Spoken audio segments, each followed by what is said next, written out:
অবিনাশ দাস শ্রী শ্রী ঠাকুরকে জিজ্ঞেস করলেন, মূল সংকল্প আমরা যেমনভাবে গ্রহণ করি, ভবিষ্যৎ কাজ কি তারই ওপর নির্ভর করে?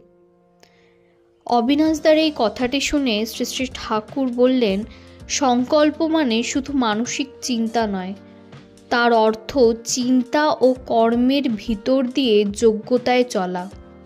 সংকল্প মানে নূতন সৃষ্টির আবেগময় কর্মমুখর পরিকল্পনা। কি করতে হবে, কেমন করে করতে হবে, তার একটা চিত্র মাথায় এঁকে নিয়ে তার উদযাপনে যখন আমরা বিধিবদ্ধ প্রণালীতে চলি, তাকে বলা যায় সংকল্পের পথে চলা। সংকল্প যখন আমাদের পাকা হয়, তখন কোনো রকম প্রতিকূলতা আর আমাদিগকে তা থেকে প্রতিনিবৃত্তি করতে কমই পারে। আমরা তখন নাছোড়বান্দা হয়েই লাগি।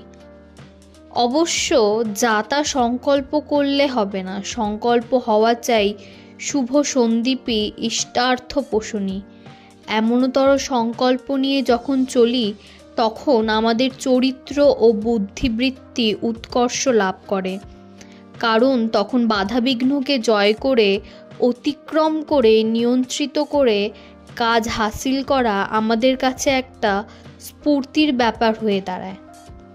জয় গুরু।